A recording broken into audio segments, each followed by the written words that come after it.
Life Unrehearsed, brought to you by Lianas Senior Transition Support, specialists in home care and senior residences. Thank you for tuning in, and I'm going to continue our conversation about the importance of advanced care planning as we age. I have Dr. Tamara Sussman on the line with me, who's a professor and PhD program director in the School of Social Work at McGill University. Now, Tamara, we were just talking before the traffic update about some of these difficult conversations that we really should have. The show is called Life Unrehearsed, after all, and life is indeed unrehearsed, and we just can't project the future, but we can certainly have these conversations. And so can you give us some examples of what are some of the discussion points to consider with advanced care planning?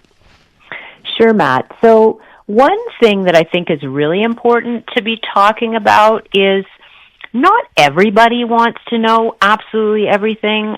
If they had a medical condition, sometimes they want to function on a need-to-know basis.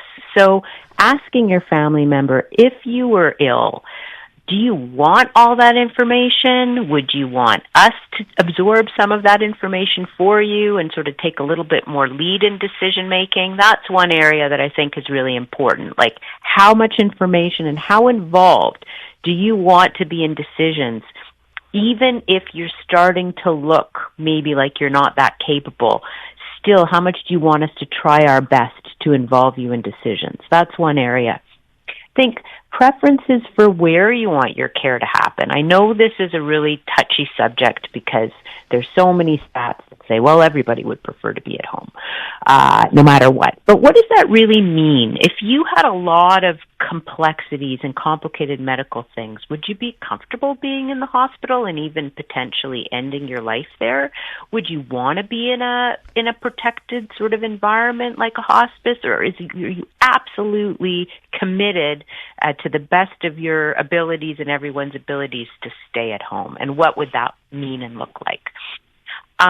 We were listening to Taylor Swift. Music is a really important thing. What kind of music makes you comfortable? What kinds of other activities make you comfortable and happy? And maybe those are things we want to consider offering you at end of life should you not be able to communicate anymore. What are the 3 most important things to you around your preferences for end-of-life care? Is independence just such a core value that decisions that people make should always keep that in mind? Are you worried about burdening your family over independence, and we should consider that when we're making decisions? So those are a few ideas, and I will say that there are some really good workbooks that are available free online for people to look at themselves to get some ideas about what they might want to think about and talk about. Talking with Dr. Tamara Sussman here on Life Unrehearsed about advanced care planning.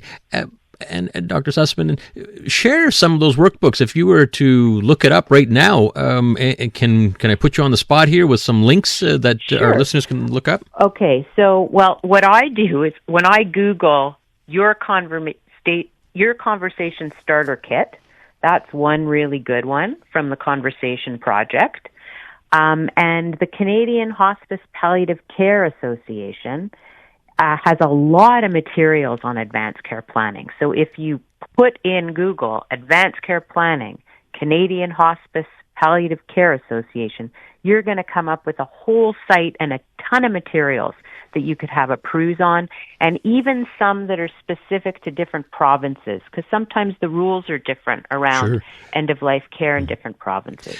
Now, Tamara, I get a lot of questions about the difference between advanced care planning and advanced medical directives. Is it the same thing, or how does it differ?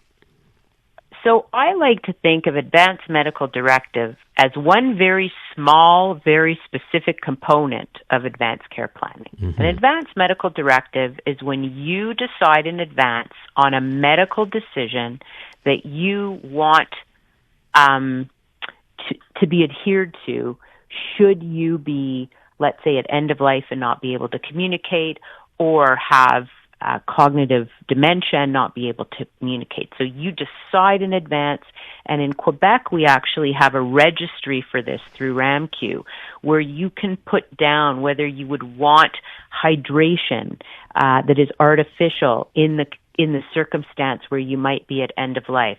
Would you want resuscitation? Would you want a ventilator? So they're very specific medical decisions.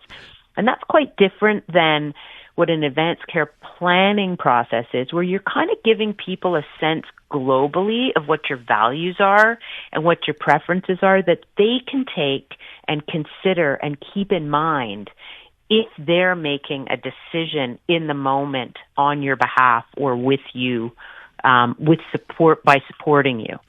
I like that. Advanced Medical Directive, just one small component, a very important component of the overall advanced care planning. By the way, you just simply have to Google, search Advanced Medical Directive. We're very fortunate in Quebec. There's a form that can be filled out right online, RAMQ registry. So just look up Advanced Medical Directive. We're quickly running out of time. I do want to talk about this new controversial Quebec law that recently came into effect October 30th. About an advanced request for medical assistance in dying. Can you tell us a little bit about this law? Sure. I think this law touches two things. At first, there was a lot of concern that certain people, like people with dementia, were excluded from advanced medical directives, in part because one of the key elements for was to have capacity at the moment that you're at end of life to confirm that that's what you want. So that is an in-the-moment decision. What's happening now is Quebec has opened up the possibility of somebody to direct and say, should I experience X, Y, and Z symptoms, I would like medical aid in dying. So you have to be very specific about the symptoms that you might I can no longer speak. Mm-hmm. I'm not eating anymore. I can't get out of bed. I can't mobilize. You have to be specific about the symptoms, but these things can be directed so whether you can communicate or not, then it would be incumbent on someone who is supporting your decision-making to make that call. Right. And it's really interesting. We are the only province now that allows this advanced request for medical assistance in dying, including cognitive decline. So very interesting to see how things will play out. We're quickly running out. I know I wanted, and you wanted to mention, you're working on an important research project, Tamara. Can you tell us quickly about it? Sure. I think that advanced care planning is amazing, because it's really about just opening up a space for us talking about what matters to us in our care. I think the challenge, if we get too focused on advanced care planning and directives, is especially for people with dementia, we can exclude them earlier than we should be excluding them in the moment decision making. Oh, we had this conversation, this is what they wanted, I'm going to do this now without rechecking in. We're really actually, with new legislation, supposed to be doing something called supported decision-making, where we're supporting people with dementia, especially, to be involved in their decision-making as much as they would like to be. So my project is really about that. Mm-hmm. How do you support people at different stages of dementia? What kind of decisions are people with dementia most concerned about, and what gets in the way of that process? Well, excellent research project. And as we all know, as our population ages, more and more cases of dementia, it's not going to go lower, it's only going to increase. And I think you're doing a wonderful work there with not only this research project, Tamara, but helping many, many people. You give lots of conferences about advanced care planning, difficult but important conversations. I want to really thank you for coming on Life Unrehearsed today. Thanks so much for having me, Matt. All right. That's Dr. Tamara Sussman, professor and PhD program director in the School of Social Work at McGill University.